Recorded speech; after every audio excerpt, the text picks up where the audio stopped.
أسرع كيك شوكولاتة هتجربوه وأسهل صوص وأطعم صوص عليها من فوق هتعملوه سريع جدا جدا جدا. وزي ما انتوا قريتوا كده في العنوان بتاع الفيديو، من غير فرن خالص، من غير مواعين نهائي. هقولكم ازاي تعملوها بسرعة جدا وتسووها تسوية مظبوطة وتكون مرتفعة وحلوة زي اللي انتوا شايفينها، وتكون هشة وتكون مستوية. وهقول لكم كل التفاصيل بتاعه الكيك الحلو بتاع النهارده. بس لو اول مره بتشوفوني، انا اسمي مريم ودي قناتي. لايك وشير للفيديو ده وكومنت حلو لما تجربوا الوصفه دي وتعجبكم. اول حاجه معايا هقول لكم المقادير بتاعه النهارده. هستخدم بيضتين حجم كبير، ولو صغيره تبقى 3 بيضات، وتلتين كوب سكر، تلتين الكوباية سكر، كوباية دقيق، تلتين الكوباية برضو كاكاو خام، يعني تلتين كوباية سكر وتلتين كوباية كاكاو خام، نص كوب زيت ذرة طبعا، نص كوباية لبن، كيس بيكنج باودر وفانيليا. ده كده مقادير الكيك بتاعتي. لما اجي للصوص هقول لكم الصوص برضو اتعمل ازاي.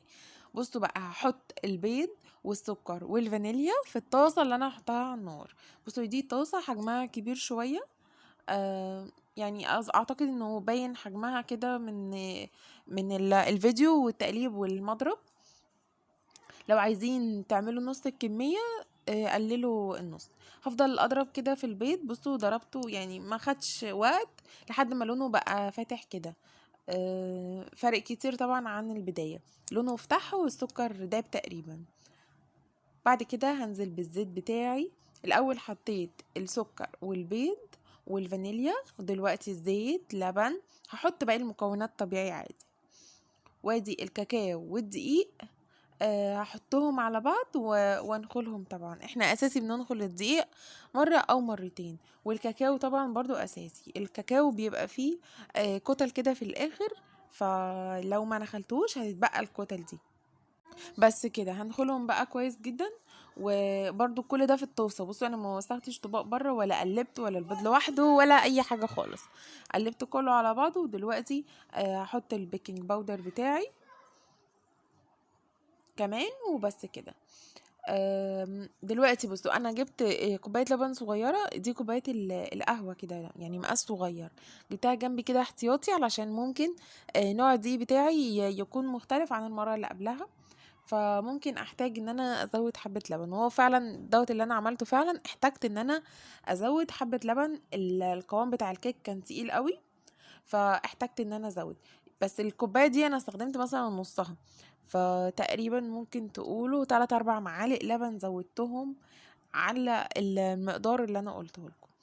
بس ما تزودوش غير لما تشوفوا، يعني تقلبوا وتشوفوا كده القوام بتاعها شبه ايه، شبه قوام الكيك العادي جدا، العادي خالص، مش قوام سائل بزياده او تقيل بزياده. لا، في طبعا كيكات بتفرق. بقول لكم الكيك ده قوامه خفيف قوي، مثلا نظرا ان احنا حطينا اللبن سخن جدا، نظرا ان في زبده سايحه. بس ده لا، قوامه مظبوط جدا، قوام الكيك العادي. فابتديت ان انا ازود كده لبن تدريجي لحد ما وصلت للقوام اللي انا عايزاه. وبس كده حطيتها بقى على النار. العين كانت متوسطة، مش الصغيرة خالص لا، ولا الكبيرة قوي لا، يعني العين متوسطة مناسبة للصينية بتاعتي او الطاسة دي. وكمان غطيتها بغطا مناسب على قدها بالظبط، على قد الطاسة. حطيت غطا يعني مظبوط عليها ان هو يغطيها كلها. والنار حطيتها على نار هادية جدا وسبتها براحتها خالص تستوي. قعدت قد ايه تقريبا على البوتاجاز؟ قعدت تقريبا نص ساعة، نص ساعة على البوتاجاز. بس انا شفتها الاول بعد تلت ساعة تقريبا. حطيت كده عصاية الشيش طاووق في النص، ما لقيتهاش لسه استوت، محتاجة وقت، فسبتها تاني على النار تستوي على نار هادية خالص وسبتها براحتها يعني. هنا دلوقتي صوص الشوكولاتة بتاعي.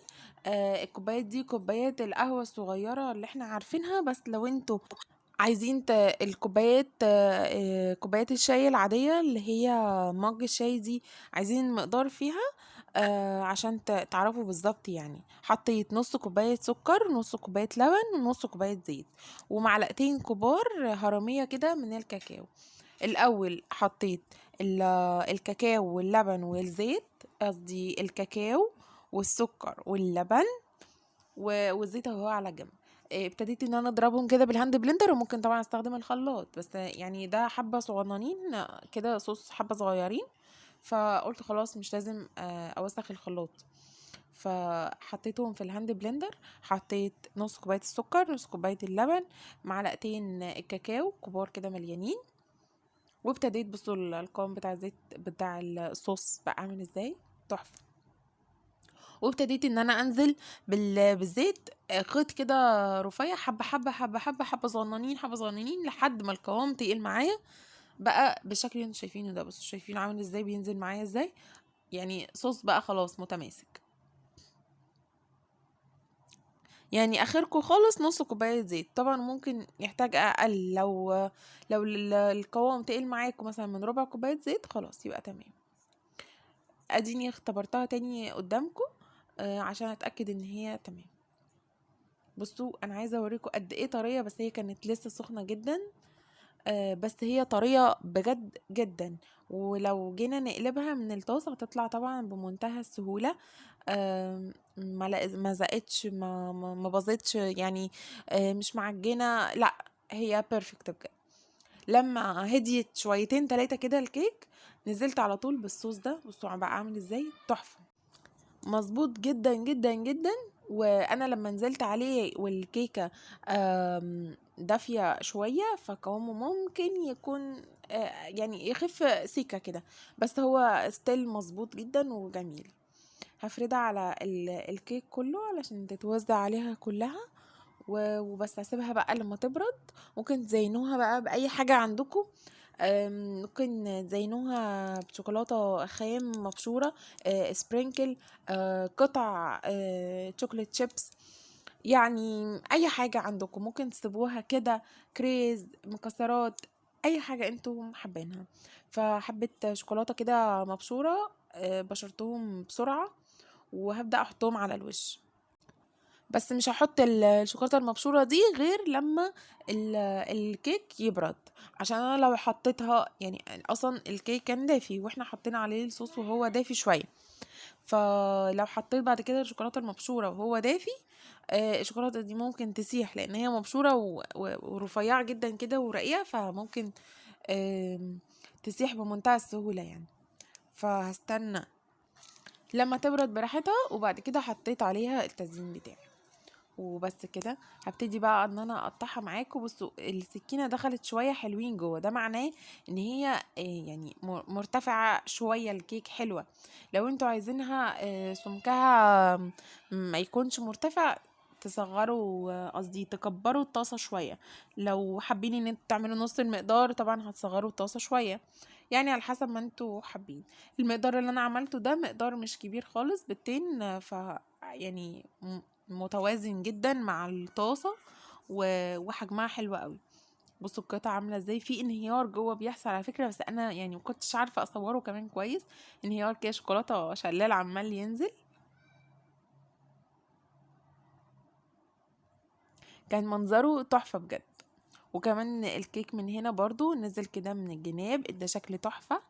الصوص قوامه تحفة وطعمه فظيع. الصوص ده كمان ممكن تستخدموه في كل حاجة، يعني ممكن تستخدموه في اي وصفات تانية مش شرط الكيك ده. صوص سريع وجاهز، وكل مكوناته هتلاقيها موجودة. وبس كده، اوريكم بس قد ايه هي طرية وجميلة جدا جدا جدا.